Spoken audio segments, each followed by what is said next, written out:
can you make sure that she can share her screen?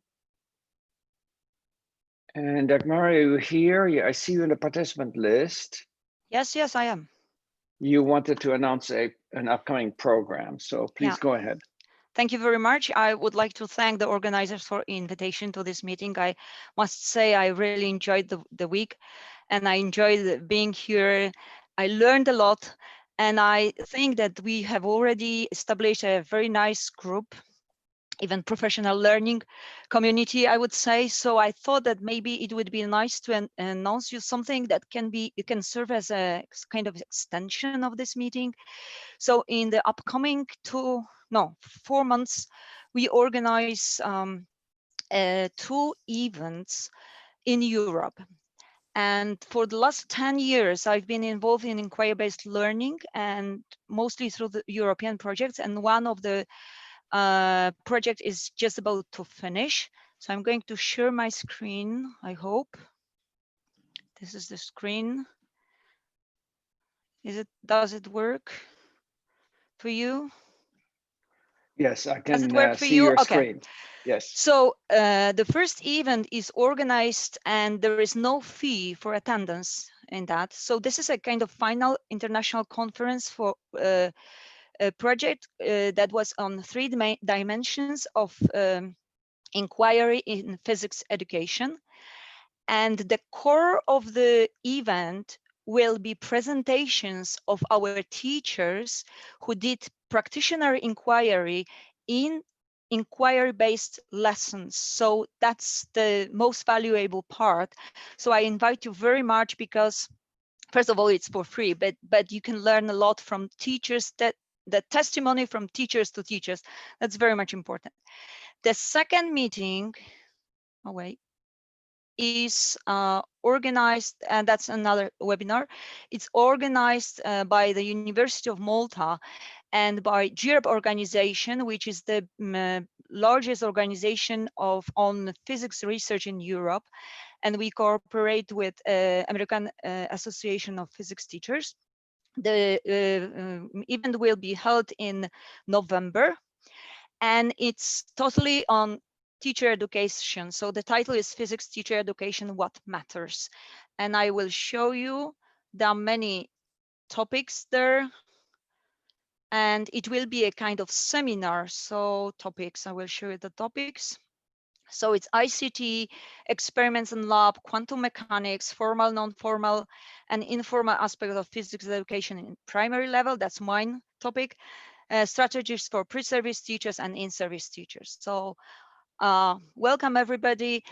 Unfortunately for this event, there is a fee, 40 euro, but anyway, I think it's all for teachers and for sharing, mostly sharing. So I will be very happy to see you there.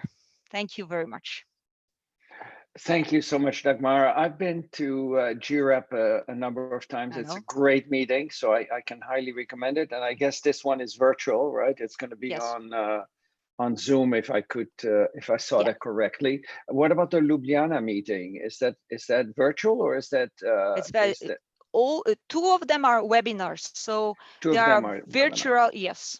Yes, we still have COVID in Europe, so. Right. I understand. So this is a great opportunity. Thank you so much for sharing it. Thank you very much. With us.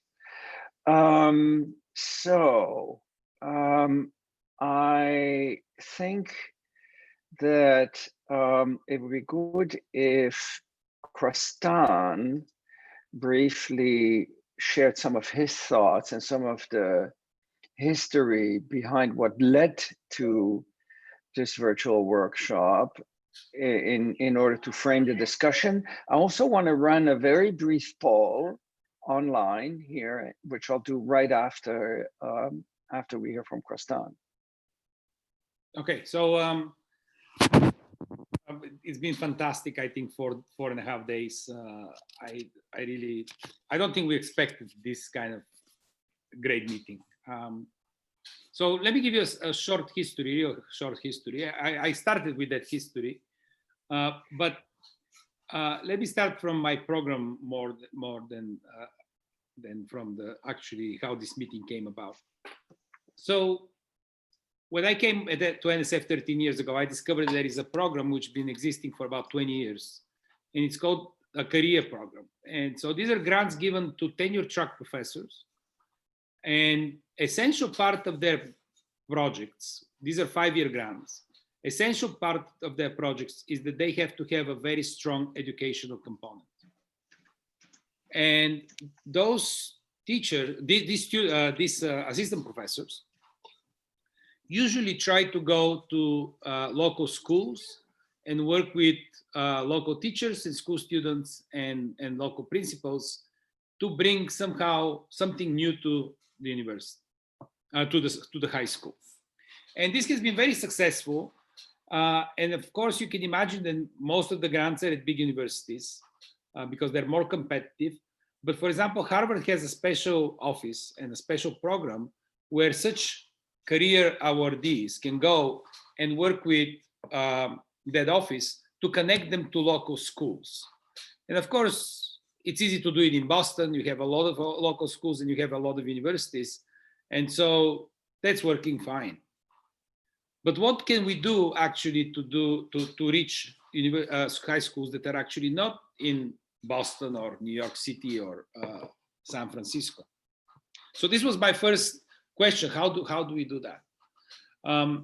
And so in the past year, and specifically the past week, I've been thinking more and more that we need to have a concerted effort to connect these people that we give money every year for doing education at universities, to connect in a realistic way, in an organized way, in a way of making actually difference to a broad range of high schools.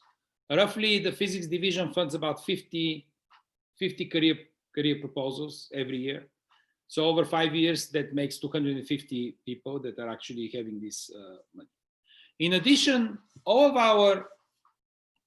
our PIs at universities also have, so NSF awards grants based on 2 criteria. One is intellectual merit, which is the research part, and the other one is the broader impact. And the broader impact very often is actually education.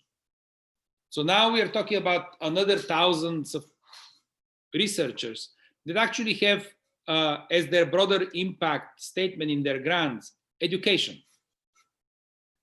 Now, in addition, a lot of these PIs, what they usually propose is that their graduate students will get involved with local schools. Again, this is not really done in an organized way. This is person to person and whether they're willing or not.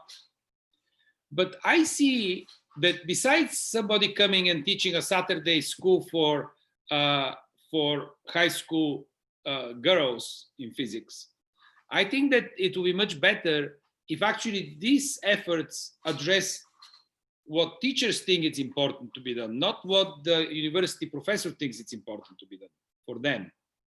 So why don't we try to think in the next months through our network, creating this network, how can we actually engage the university professors in a meaningful way to help the teachers who are eventually and at the end of the day responsible for teaching the students? It's not the university professor that is responsible for that. And so they pick and choose whatever is easy for them or they want to do. But actually to have but they are given resources by our foundation to engage in education. I don't know, Creston. I'm learning from them more than they can teach them. That's right.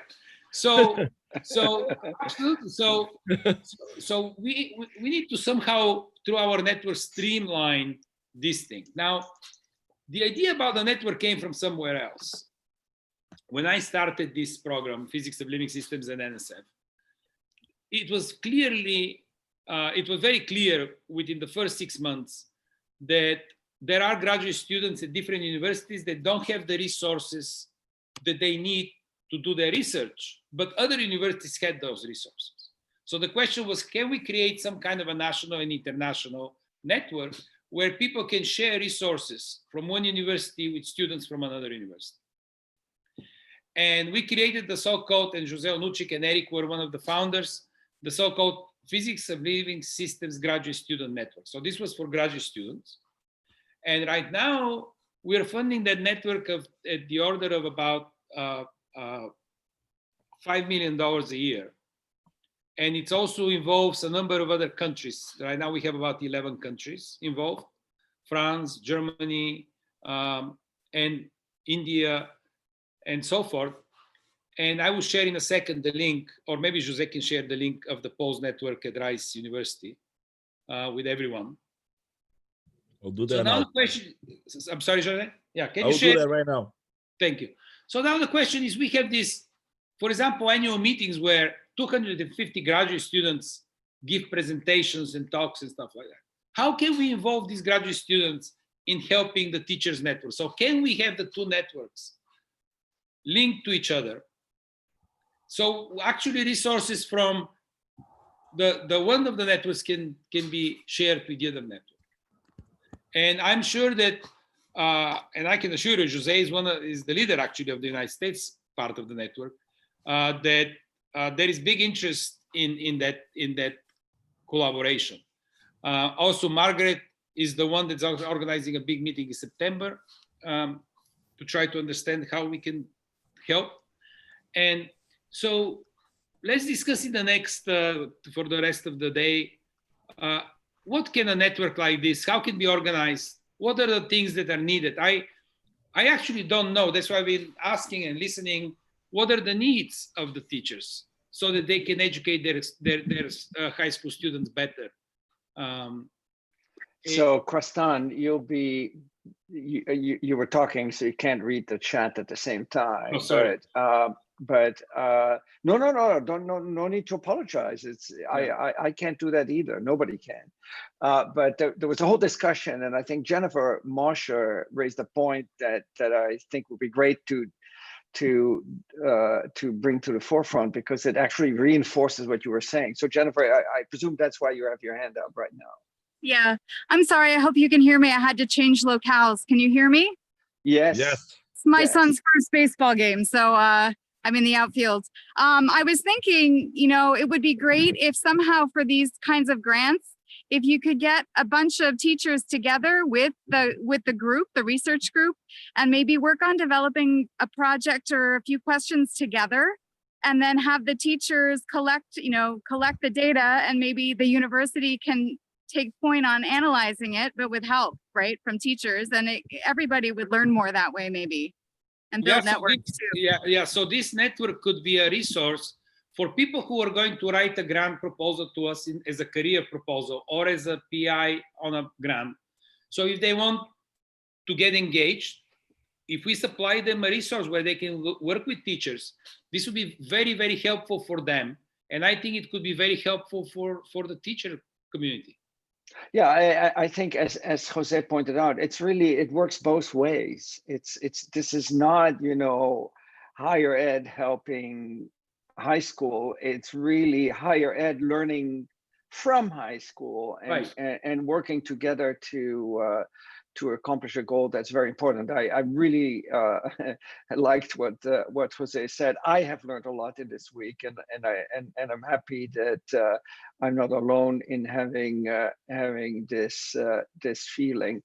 I see, and by the way, in the chat, Jennifer, before we go to in the chat, Jennifer had actually said it'd be great to have a connection between the graduate students and the high school teachers. And when you and I talked, we were brainstorming about ideas before, Krastan, I think that was one of because the POLS network is a graduate student network, this would be a really natural thing to do. And also look in the chat. Can I make a comment here? Let me just, Jose, just let me say. So just look in the chat. Margie Dieter just put her name there. She's actually the coordinator of the graduate student network. So Jose is a professor at Rice University who is the PI on the grant, but Margie is actually the person also doing a lot of the work. So just a fast comment on what Eric said. We have our summer program, where we put students coming from underrepresented universities come to our center, and using what Eric said, we don't let them directly, we always put the graduate student or postdoc working with them, because then you can, there's a one-to-one collaboration, and then that sort of links to the, together with the professor. I think a similar thing as a summer program or yearly program with some teachers in high school can be an interesting thing to be done, and can be a two-way. But I think Eric's idea to sort of include, and the amazing thing that we have with the graduate students and postdocs is that we don't make them to, they don't have to participate. It's a voluntary program.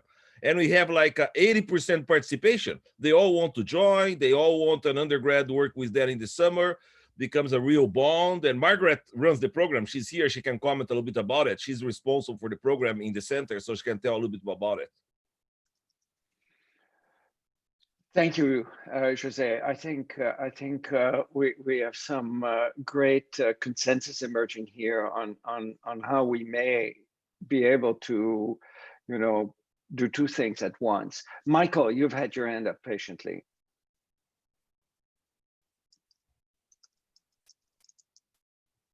Please unmute yourself. You're still muted.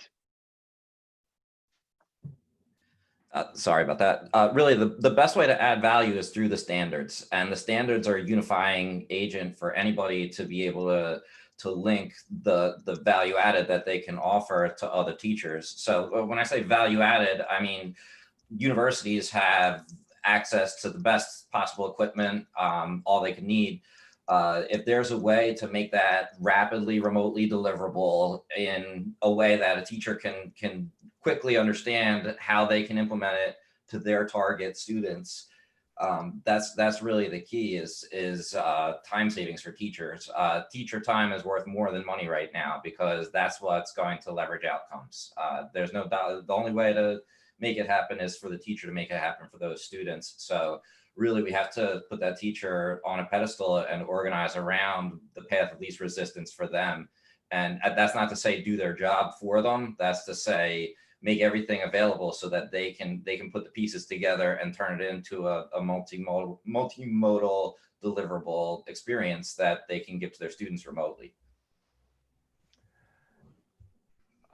Rob, thank you, Michael. I'm going to give the floor to Rob, and then we're basically going to run a very quick poll on Zoom just to see where people's needs and interest are, and then we'll continue this discussion organically. There's no set format or schedule. Rob. I was just going to say, I saw it in the chat, so I figured I'd bring it up. Are we going to make a form to get everybody's kind of feedback that may not be interested? Because I can put one together. Isa says yes, so I'm going to go with it. So I'll put a form in here, or you're going to do it? I already did it. I already have it. Perfect. I just, we were going to send this after like the larger discussion, since we understand that not everybody can contribute. Also, some of us need just more time to process. We've had a lot of information. And so we have a form that is open-ended in addition to the poll that Eric's going to administer right now. But we have a poll and we're giving everybody time until the end of the week, as in next Friday, to complete it. But that's coming and it's open-ended. Right. So the poll that we put together this morning, based on the discussions that emerged, I asked Isa to look at the whiteboard from yesterday, to look at the chat, to look at the discussions that went on in Slack. So we tried to, in order to come up with some kind of a numerical measure and for prioritizing ideas, we put together that poll, which is very constraining because it's completely multiple choice.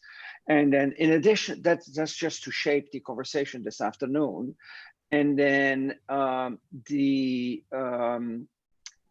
form that Isa just mentioned is completely open-ended. You can put down whatever you want there.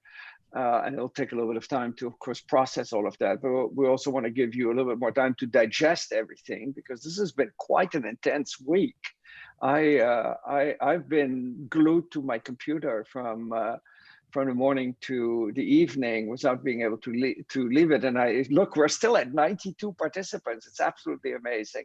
I'm truly so impressed and so incredibly grateful to all of you for putting in so much energy and enthusiasm.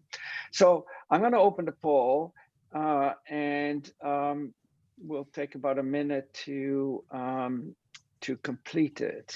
So there we go. There should be a poll visible on the screen. Please, can I get a thumbs up if it's there? Okay, good. So you have to scroll because there are 7 questions in total. And then you need to hit the submit button at the very bottom. And then when the majority of people have inputted their answers, I'll close the poll and share the results so that we can all see what the sort of most pressing needs and ideas are. And then we'll start talking about next steps. I just realized that one question that I did not put on the poll, but that well, I'll shut up so you can think about the answers you want to give.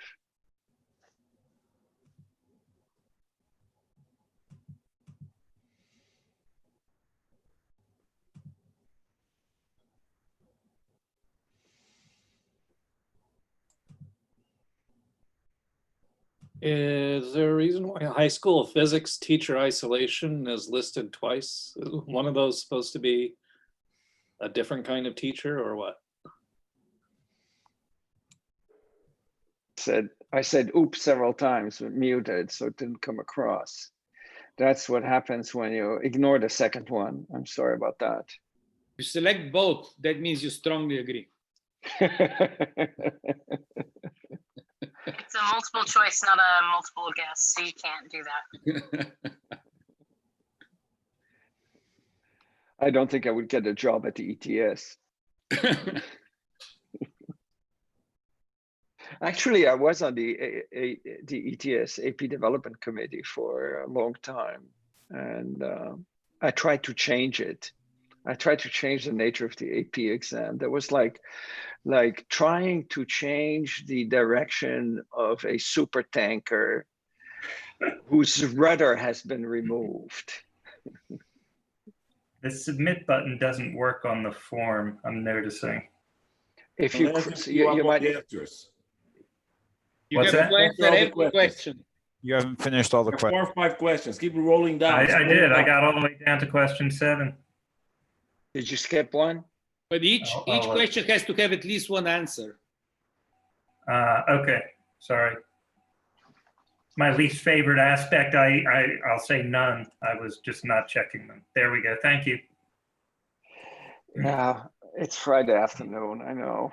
That's probably why I put this. It's high school teacher isolation in there twice. And I see some other suggestions in the chat. Yeah, you can select more than one on question 1, question 3, and question 4. Yeah, it's not all multiple choice. So what they call multiple choice there is actually many choice, and what we would normally call multiple choice is single choice.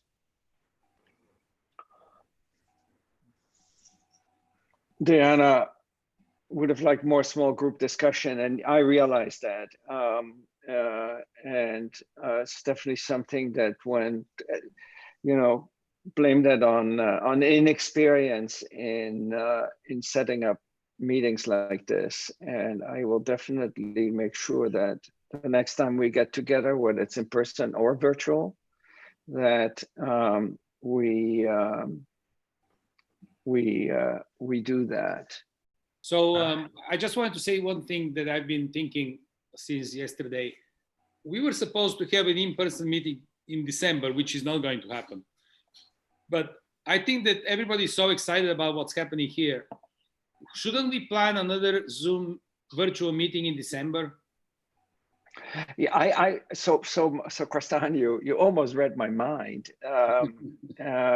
because I was thinking just as I was opening this poll, or actually while you were making your introductory remarks, I need to add another question to this poll, but unfortunately, Zoom doesn't let you edit a poll that you've already tested once.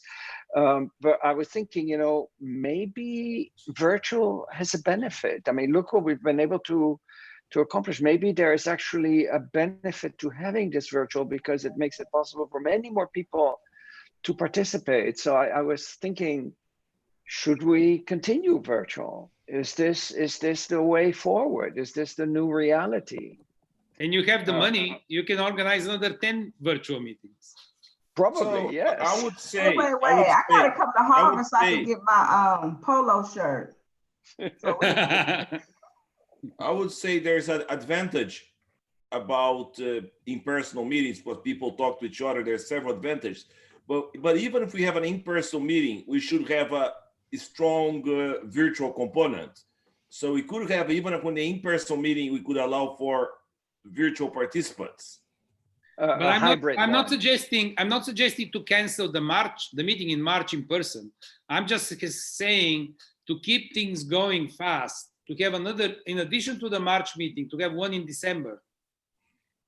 Yeah, Dagmar has an interesting suggestion to make shorter virtual meetings, 1 to 2 days, and have those more regularly, so which actually would provide more continuity. That would be a great idea. Right? That's a great idea. I mean, I think that's a very good idea. I'm trying to keep up with the chat. There are a lot of great ideas there. So we have 85 of the 88 participants who have submitted. I know that there are a couple of us who cannot vote because we're a host or co-host and we can't vote.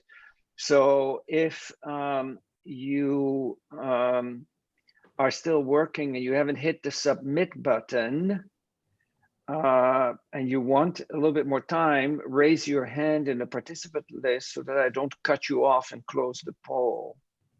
Or unmute your microphone and say, please wait a second. Otherwise, in 30 seconds, I'm going to close the poll. In the meantime, I'll just mention one thing. A couple of the breakout rooms that I went to, we were unclear what we were supposed to do when we got there, and we had 5 people looking at each other going, what are we supposed to? And maybe if there was a slide that would come up that just had a simple, like, here's the question, then everybody can remain focused. And we had productive conversations anyway, but, just. Absolutely, that's a very good point.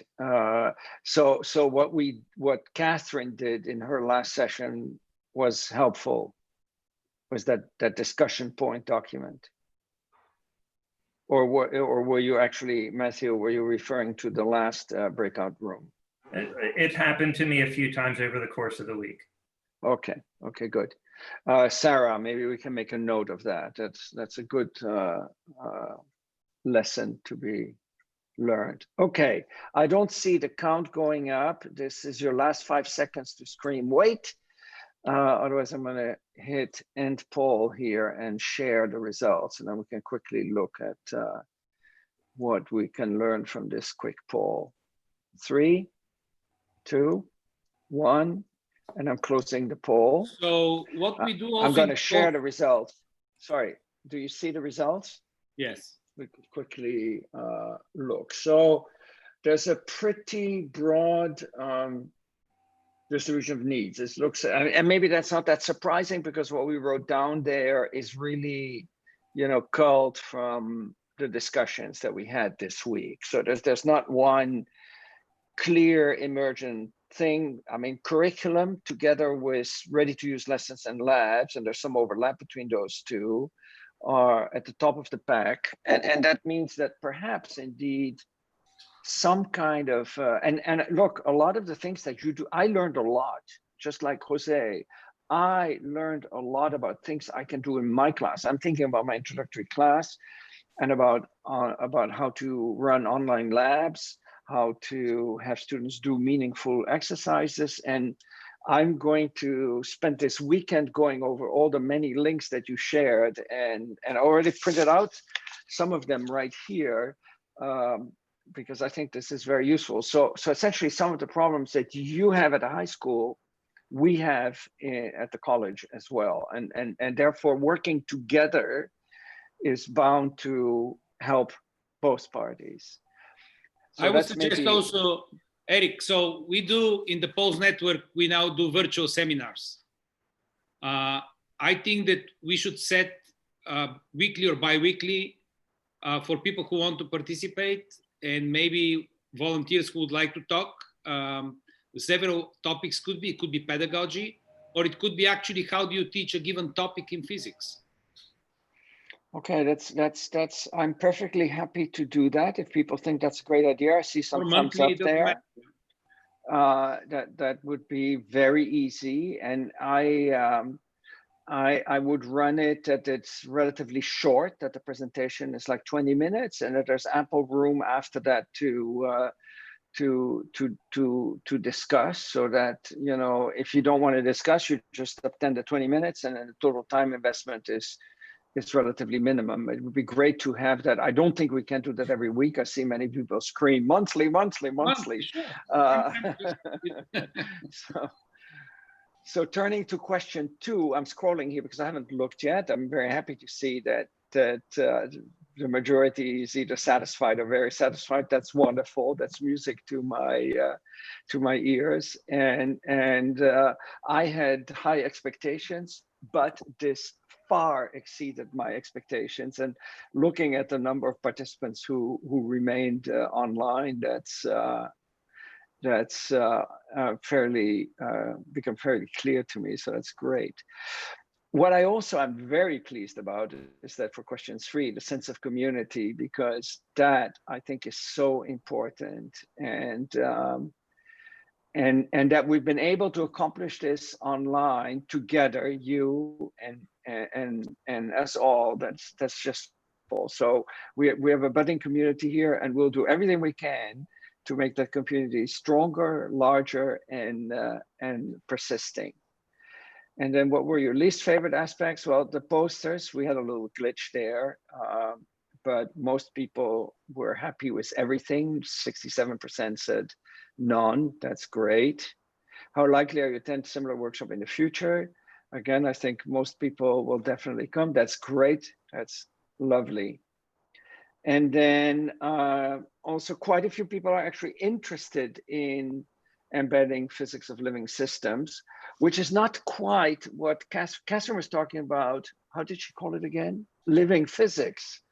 Paul's is, I think, a slightly broader network than Catherine's, and maybe leveraging the existing Pulse network to maintain this community. And it would by no means have to be exclusively that every single activity we talk about is within the framework of living systems. So that might be a way to think about maintaining the momentum that we've built up. Great. I need to say, Eric, sorry to say something. Yeah. I have disseminated this conference to all my colleagues in the physics division at NSF. We have 14 programs that cover everything from quantum gravity all the way to atomic physics and biological field physics of living systems.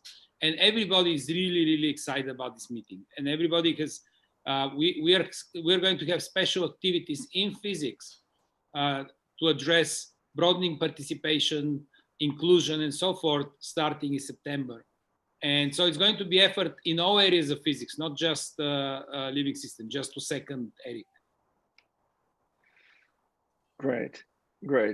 Thank you for that clarification. And I know that some NSF people were in and out, right? Some of your colleagues, since I don't know them, I could not identify them. But so, anybody have thoughts about next steps? I already see maybe a monthly seminar. Definitely repeating this meeting. December is not a good time because it's a busy time. I sort of picked that up from the chat. Kristan, you were mentioning March, but you probably mean June or July, right? After the school year. Well, yeah. So we there were several different versions that we, but I think for the teachers will be easier in the summer and for you and probably for everyone. So let's say a year from now, or for the in-person meeting, right? Right. But for the virtual meeting, I think we can have one in December, or as they said, maybe we have every 3 months one that is shorter. Right. Right. Anybody else have any suggestion? I don't want I to just want to monopolize the say floor that here. Yes. as long we are going to keep it virtual, it's better to have more often and shorter. That tends to keep the community. Normally, you want to do a long meeting when people have to travel, right? That's one of the reasons why you do very, very long meetings. But by being virtual, you actually can afford to do more shorter meetings. And also, if someone has some conflict, they don't lose everything. They lose one of the short meetings, but they can still keep track of the entire situation. So it's something for you to think about, Eric. I'm just also learning on to live on this Zoom world. I always told people that in 2020, if I don't die from COVID, I'll get blind by the end of the year by being on the computer all the time. But yeah, but yeah, so people, yeah, so we can start doing every 3 months 2-day meeting. Yep. And the other thing is, I think that, I don't know if Zoom has a limit, but I would ask all the people that are participating, please let your colleagues that you know in other high schools or in your school about the network. I think that we need to be inclusive and try to reach out as much as possible. I think the number of people we have here is far from the limit that our universities have on their Zoom agreement. So I don't think we are hitting a limit yet on number of participants. So Harvard has 300 people apparently. Yeah, but I noticed at a recent faculty meeting, at a recent town hall meeting after the announcement that Harvard was going to go completely online and the F1 visa debacle, that there were something like 450 people. So I think the limit has been increased. And when I asked Harvard if it would be okay to use their platform for this meeting, they said how many people there are, because if it's more than 300, we need to add something. So it's easily changed. They were ready to increase that limit for us. Princeton University ran a meeting last month. They had 3,600 participants in one day. That's right, but then probably the webinar. Yeah, so his webinar, we can go to 10,000. Oh, I There's see. no problem. Yeah, I see. yeah. There's no. It's having everybody, giving participants the ability to have floor time like we all have here, which I think is very important. But right now, Preston, we have Margie and Sarah. They know all these limits. They have been working with Harvard, MIT, Rice. We know each university which limit is, but I think, like Eric said, that's not the limiting factor. In addition to the limits on things like Zoom, remember the budgets are going to be very stretched because of COVID.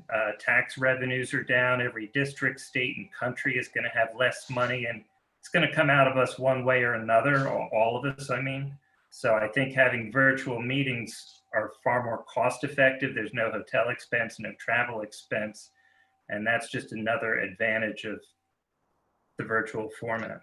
So for the in-person meeting, Eric has a grant that will cover all of the expenses, including travel and everything else. Yeah, so I was aware of that. So that's what Crosstown and I arranged, but that will mean far fewer people because otherwise it exceeds the budget. Martha had an interesting comment. I'm still trying to keep one eye on the chat here. Martha, do you wanna put that comment in front of everyone here so we can discuss? Because I used to be in charge of a GK12 grant. I don't know if any of you have worked with the NSF GK12 program, which was a long time ago. It was a bridge between graduate students and K-12. Crosstown, you know about that program? No, I don't.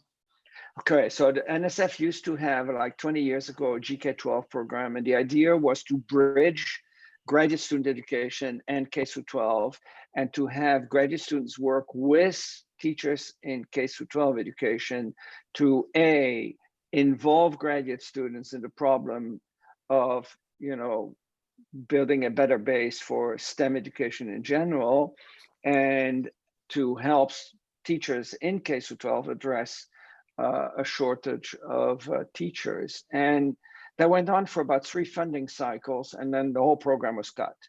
The benefit of that program was that it provided resources not only for the graduate students, it supported their stipend and their studies, but it also supported resources for the schools, which I think is a point that Martha want to bring up. So having said that, I'll cede the floor to you.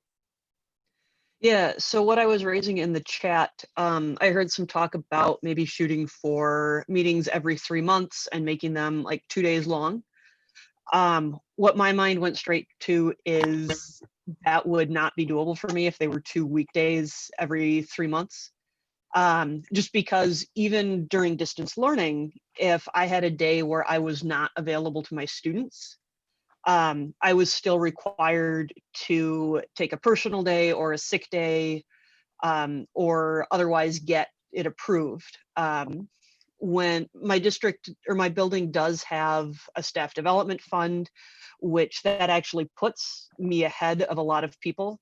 But I know if I went to them and I said, all right, I need 6 days over the course of the school year, they'd tell me, you know what, we need to be able, we can't spend all of our funds on you. We need to spend some on other people as well. And I probably would not be able to get that much coverage on top of just the logistical challenges of having sub plans for that many days a year while trying to keep my kids on track on top of any that I need to miss for other reasons.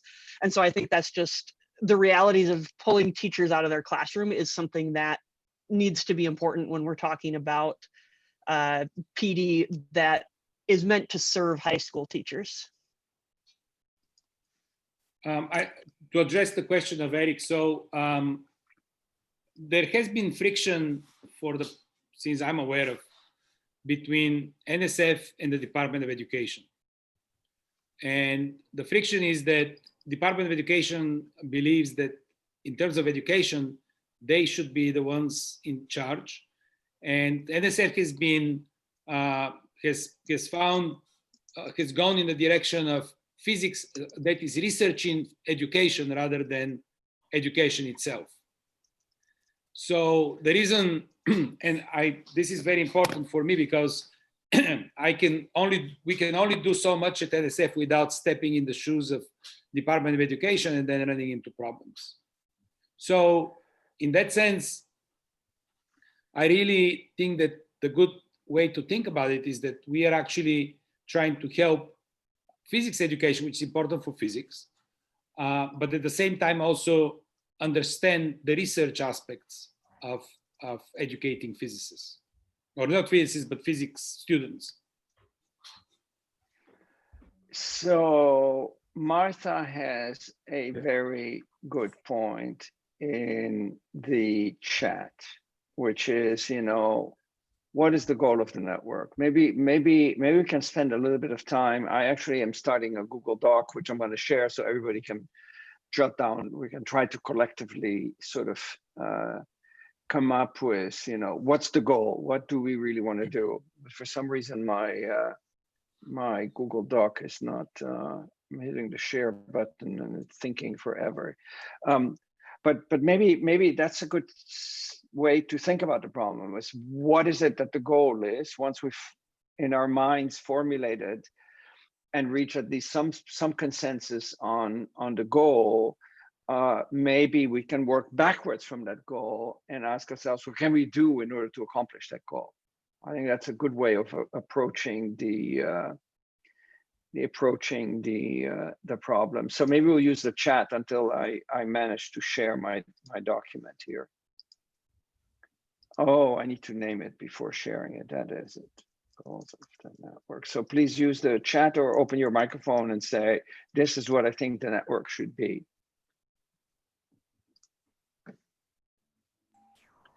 Okay. I like the suggestion of bite-sized topics, but I think there needs to be at least one a year where it's general, because then we'll get exposure to things we might not have even known were available. If I'm interested in labs and I only go to a seminar on labs, I might not hear about equity.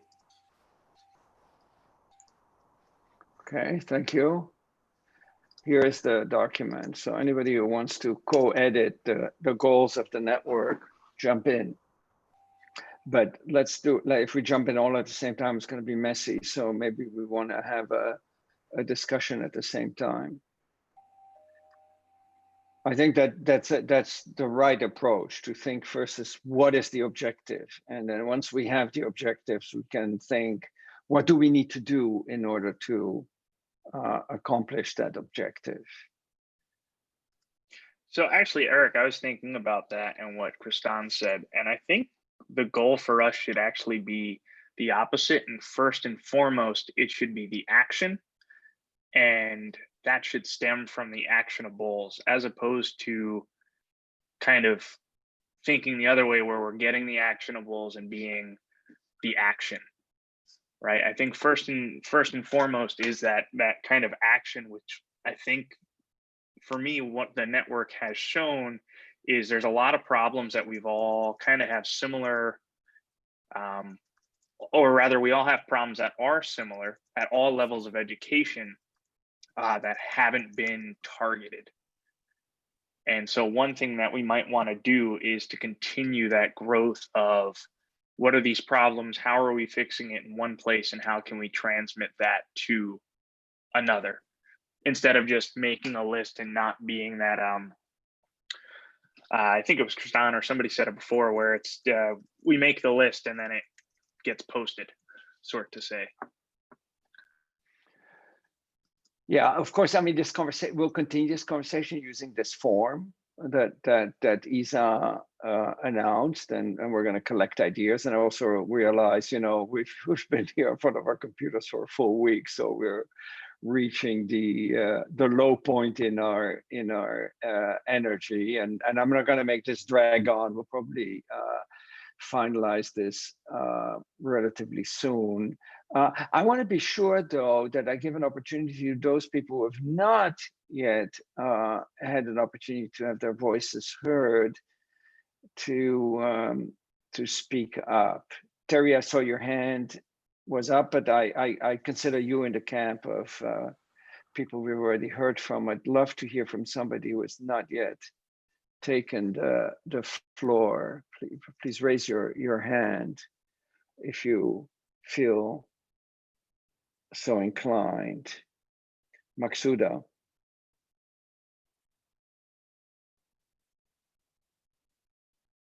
You have your hand up, but you're muted.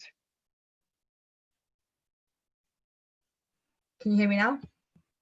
Yes. So I was reading through the chat and hearing everything everyone was saying, and I think, so what I'm understanding is Marta's asking what the overall bigger goal of the network is, and then how to make it smaller, right? So this is how I'm looking at it. I don't know if it makes sense. Is what if we were to have a more core group, right? And the overall network is, at least for me, the goal was much more to just show that there's a bunch of physics teachers out there from across the world who all kind of have the same issues, and how to just share each other's stories, help each other through it, and provide resources, right? So if we were to be able to, let's say, so that becomes our overarching goal, to provide resources to connect each other. And instead of having all of them become about every topic, if we have an overarching body which says, okay, these are the core people who are going to organize small issues. Like, I think there were like 9 topics you told us to choose from. So maybe in next month, we just focus on curriculum. And then the next one, and all of this can get combined together at the end. And then in a year's time, that can come back as the data point in the national level seminar, or whatever we want to call it. That way, this idea of like they become isolated doesn't exist, because, okay, we had this group of people.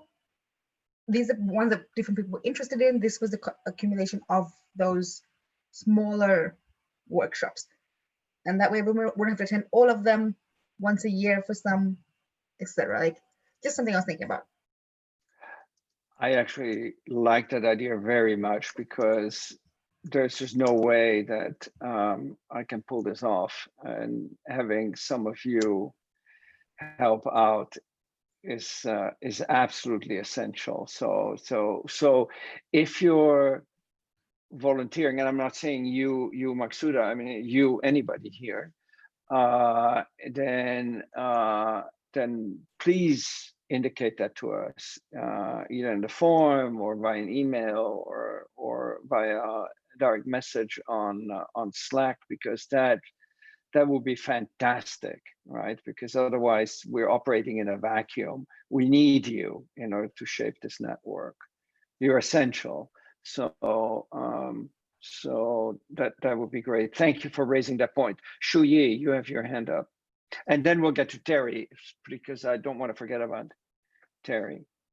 So I think one benefit about this workshop is it really brings together such a huge variety of experiences and community across the world. But what also comes up from this experience is there's, just similar to Maksuda just said, there's little pockets of the same issue that comes up over and over again. And I think it will make sense to take some time to go through some of the themes that kind of moves in the next steps. So for example, one of the more powerful message I heard was trying to think about a revolutionary teacher leadership within the district, within the local communities. And another one was, what about this physics for all idea? But I think might not be the form for exploring those in depth, but I think it's a good place to start getting the message out, and maybe partner with NSF, partner with researchers, and working with small groups of teachers in different regions that has kind of that focus to really think about how to push changes. Because I think one thing that kind of struck me was, yeah, I know that.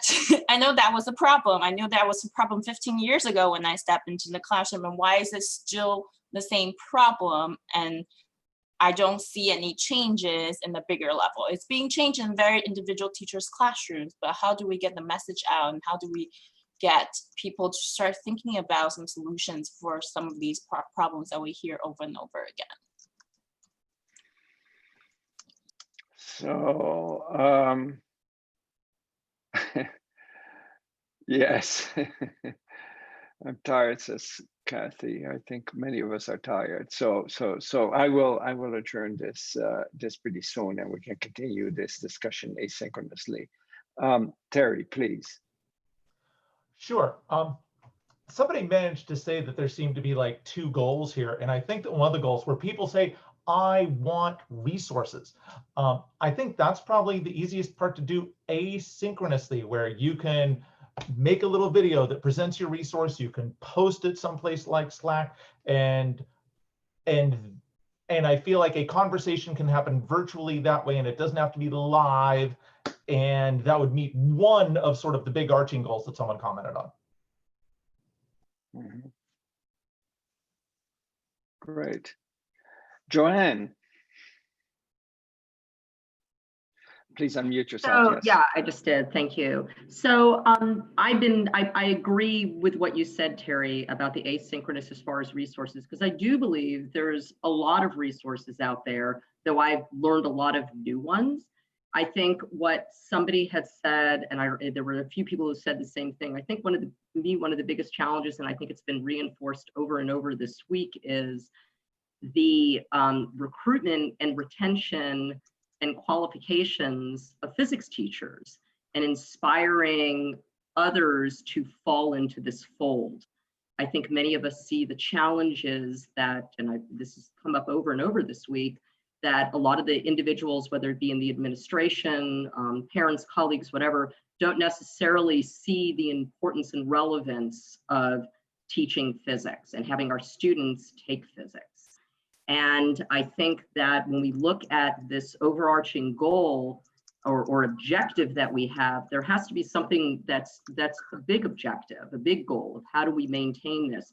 And then I agree with what many of you have said, that within that, those challenges, this big overarching goal, we have smaller sections that are branched out, working, each one working on something and figuring out how does this all play into what action items can we take and strategies to address that larger objective that we have. And to me, that, again, a huge objective is those challenges of recruitment and retention and the buy-in from everyone.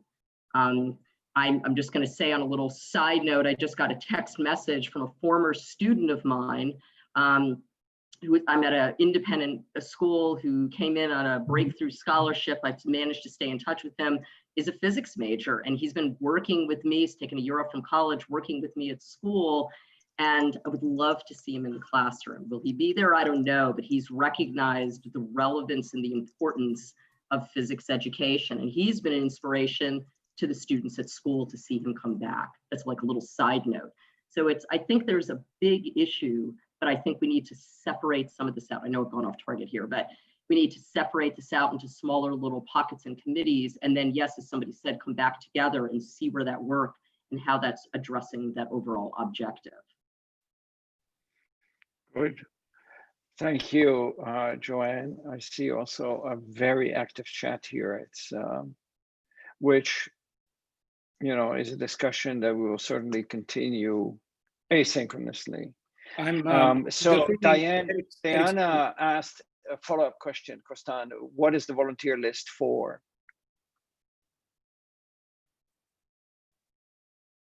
Are you asking me? No, I think I don't know, Diana. Can you elaborate on your question there? Rob put a volunteer list was added to the bottom of the Google Doc, but I didn't know what he was referring to volunteering for. Oh, okay. So I can answer up on Joanne's question. Okay. I think it was Veronica had put that she would love to volunteer. And so I kind of jumped on the bandwagon and just added to it and said, hey, we don't have a list for people who want to volunteer yet, but we're discussing it. So we got a spot. Oh, so this is volunteering for helping getting the network off the ground. Is that correct? Seems like it. Okay, good. I'm going to add that clarification to the Google Doc. I see a lot of people are editing the Google Doc. That's great. I had not looked at it for a moment. Kostan, I'm sorry, I interrupted you. I was just saying that one action item is to create a resource that lists all resources. We've heard so many websites, so many different things here from different people. It would be good to have all of these things at one place, and somehow organized. Yeah, organized would be important so people know how to use the resource in a smart way. Right. Can we create our own website? I mean, putting a website together is very simple. There will be a website, there will be a Facebook page, there will be the Slack. So we're thinking of all of these things as different platforms for different purposes. So could I nominate Veronica to put the website together. That's what I'm volunteering for. I just need some money because websites aren't free. Give me a budget. We should be able to pay for the creation of all these things. Okay. Yeah. Definitely. Well, I'm having trouble following all the different threads, the chat, the Google Doc, which I ignored for a moment. Anything else people would like to put on the table or discuss before we adjourn? And I will adjourn a little bit early, but I think that's perfectly fine. Time is valuable. And I'm happy to. I want to say one thing before, because I might not have that chance. I really want to thank Eric for organizing this. I really want to thank Isa and Sarah and Kelly. It's been fantastic. Yes. I mean, yes. It's been fantastic. I was going to say we should really give a big shout out to Sarah and Kelly for all the logistics, for Isa helping brainstorm all of the ideas, and for keeping me on track. Thank you so much. And above all, Kostan, where the whole idea originated. And Thank of course, most importantly, all of you, because without Yes. you, there'd be nothing. So I think this is probably a good time to close here. I agree, Kristen. It's been a fantastic week. I literally, I'm scared to look at my email because, you know, normally when I'm in a meeting, at an in-person meeting, I occasionally open my laptop and catch up with my email. My laptop has been open all the time, but I haven't looked at the email at all. I don't know about you, so I'm way behind. But that's only due to the fact that this has been so incredibly stimulating and exciting. And yes, it's the end of a great workshop, but as always, the end of something is the beginning of something new. So I'm greatly looking forward to continuing our conversation on Slack and via other means. And I also look very much forward to having the opportunity to meet you all in person one day. So thank you all so much. It's been a fantastic, yes, we're saving the chat. So I see that question come by. Sarah is diligently taking care of that. And I hope you all stay well in this sort of uncertain future, that your school will be able to cope with this pandemic, and most of all, that we're all managed to accomplish our goal of educating the next generation, because that's what we all, you and I and Kristan and everybody else here, is about. So thank you all so much. It's been an absolutely wonderful week. Thank you, Eric. See you. Goodbye and be well. See you soon. Bye-bye. Bye-bye.